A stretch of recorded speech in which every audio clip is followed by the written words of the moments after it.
Yo no te estoy invitando a que vayas a ninguna iglesia. Te estoy invitando a que vayas a Jesús. Eso era lo que yo le decía a las personas que evangelizaba hace algunos años, cuando apenas estaba comenzando a conocer a Cristo. Traía conmigo las ideas que el mundo tiene sobre la iglesia, que no son las mejores, y asumía que las personas se iban a sentir incómodas si yo me identificaba con ella. Entonces, para evitar que ignoraran el mensaje del Evangelio, les hablaba solo de Jesús. Es bastante probable que tú hayas escuchado frases como esta: yo creo en Dios, pero no en la iglesia. Yo amo a Jesús, pero no me gustan los cristianos. Es posible que tú mismo hayas dicho cosas parecidas o que al menos las hayas pensado. Porque es una realidad. La iglesia no es bien vista en nuestro tiempo. La sola palabra iglesia suena como algo arcaico, demasiado religioso, aburrido y pasado de moda. Pero la visión bíblica de la iglesia es radicalmente distinta. A la luz de las Escrituras, la iglesia es central para los propósitos de Dios en el mundo. Empecemos por aclarar que la iglesia no es un edificio. La iglesia no es un evento religioso semanal. Y la iglesia no es un producto para tu consumo. La iglesia son personas. Personas que creen en Jesús, que se reúnen regularmente en el nombre de Jesús, que viven bajo el gobierno de Jesús y que representan a Jesús en el mundo. Voy a repetir eso que nos sirve como una definición. La iglesia es un grupo de personas que creen en Jesús, que se reúnen regularmente en el nombre de Jesús, que viven bajo el gobierno de Jesús y que representan a Jesús en el mundo. Mi intención en los próximos minutos es invitarte a que renueves tu mente sobre la iglesia, considerando esta idea.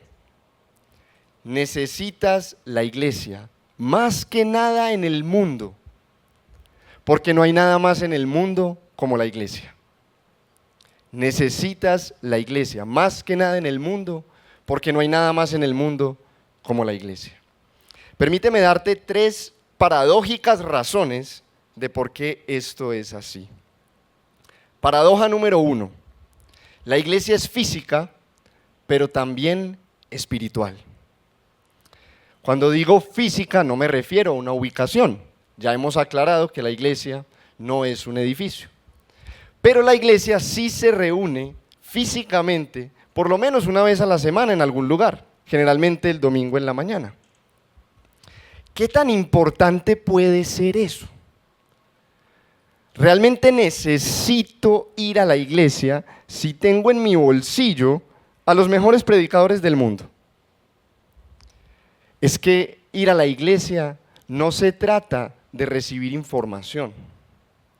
La reunión física de la iglesia se trata de transformación. Y esta ocurre sencillamente por estar presentes. ¿Por qué? Porque al estar presentes experimentamos la realidad. Vemos, oímos, tocamos, sentimos. Y todos sabemos que hay poder transformador en la experiencia. Yo pensaba que amaba el fútbol porque me emocionaba viendo los partidos en televisión, pero me enloquecí la primera vez que fui al estadio. Yo creía estar enamorado de la mujer que hoy es mi esposa cuando nos mandábamos mensajitos de texto, pero se me quería salir el corazón del pecho cuando estaba con ella en persona. Los seres humanos somos espirituales, pero también somos físicos. Dios nos creó con cuerpos materiales, sensoriales, y por eso necesitamos la experiencia. La iglesia también es espiritual, pero no deja de ser física. Se compone de personas de carne y hueso. Se reúne en el tiempo y en el espacio. Y por eso nos provee una experiencia tangible de las verdades espirituales intangibles. Y esa experiencia nos ayuda a creer dichas verdades espirituales más fácilmente. Les pongo un ejemplo. En el libro de Génesis leemos sobre dos hermanos, Jacob y Esaú. Después del famoso episodio del plato de lentejas, Jacob tiene que huir por su vida a una tierra lejana. Pasan casi 20 años antes de que pueda regresar, todavía con miedo de su hermano. Pero sorprendentemente, Esaú lo perdona. Y entonces Jacob le dice algo como esto, Génesis 33:10. Veo tu rostro como uno ve el rostro de Dios. Noten esto, el rostro perdonador de Esaú le mostró a Jacob el rostro perdonador de Dios. Él veía el rostro de Esaú, pero no el de Dios. El abrazo de Esaú hizo que Jacob se convenciera de que Dios mismo lo estaba invitando y le estaba dando la bienvenida. Y eso es transformador. Y eso te puede pasar a ti cuando te reúnes con tu iglesia. Llegas avergonzado por tu pecado, consciente de que nada mereces, pero los hermanos te reciben con una sonrisa, te dan un abrazo y te siguen amando a pesar de tus faltas. Y esa simple experiencia física te puede convencer de las verdades espirituales del Evangelio. Por ejemplo, que Dios recibe con gracia al pecador cuando se acerca a Él. La iglesia física sana y transforma el corazón, alimenta la fe espiritual y eso nos puede abrir las puertas del cielo. Lo que nos lleva a la segunda razón de por qué necesitas la iglesia más que nada en el mundo. Paradoja número 2. La iglesia es terrenal, pero también celestial. La iglesia está en la tierra, evidentemente, pero representa al cielo.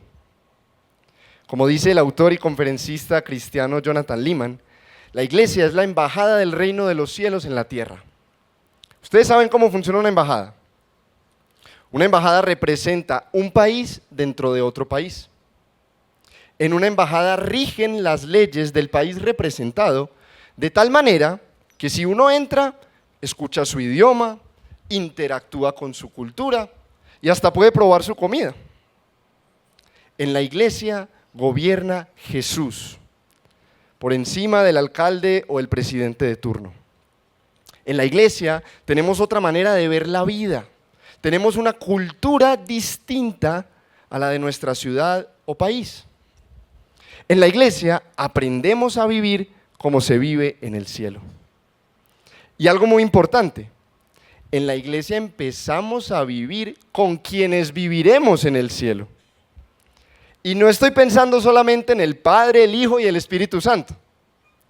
Me refiero a los demás cristianos.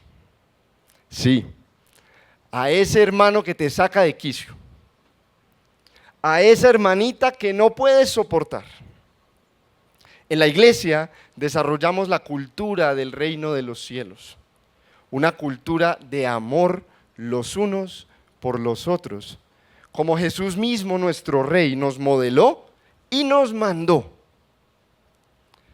Un mandamiento nuevo les doy, que se amen los unos a los otros, que como yo los he amado, así también se amen los unos a los otros.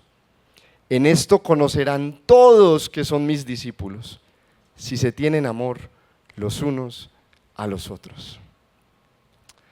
Muchachos, todo lo que Dios nos pide como resultado del Evangelio es relacional.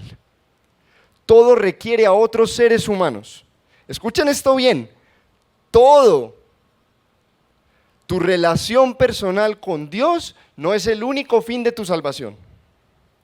Es que puedas vivir una vida nueva aquí y ahora con Dios y con su pueblo.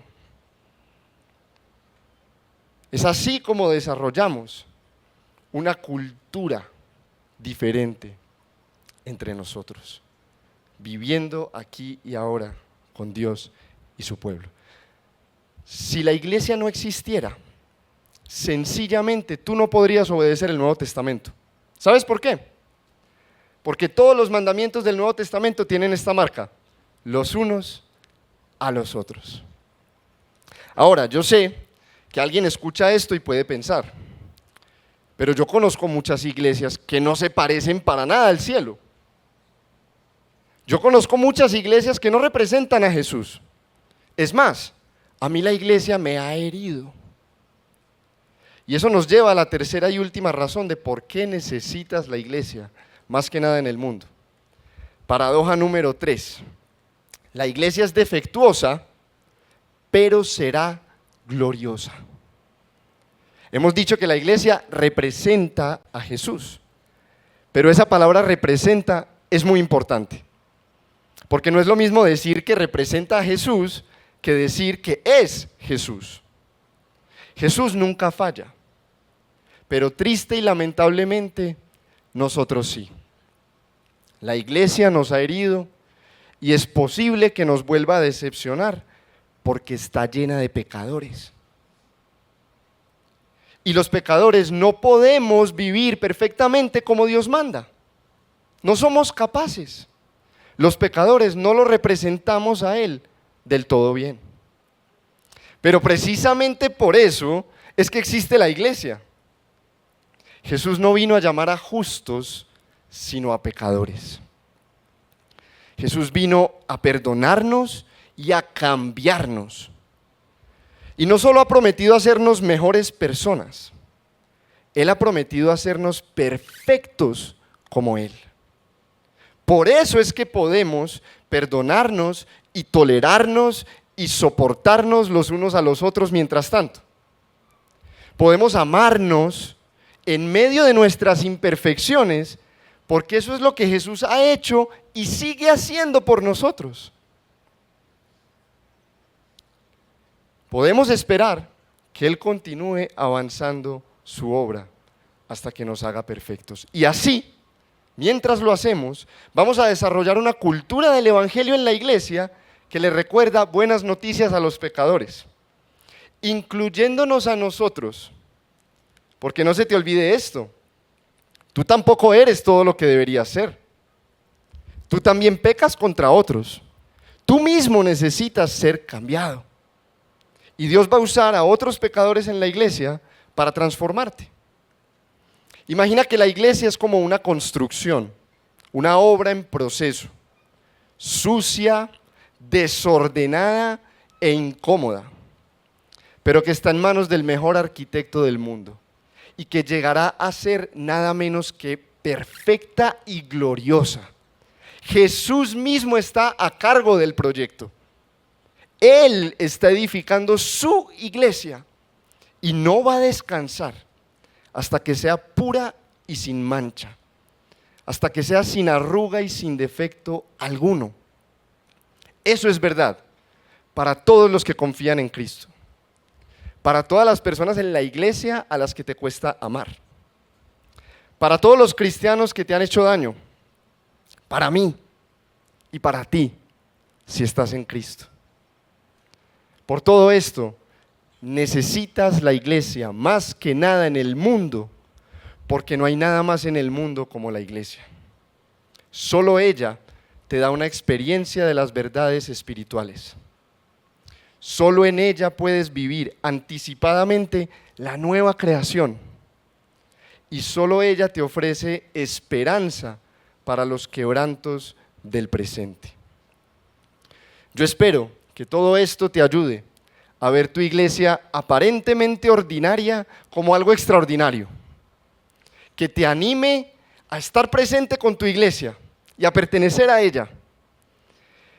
Y deseo, oro, que algún día lleguemos a decir, como el poeta Timothy Dwight, amo tu iglesia, Dios. Muchas gracias.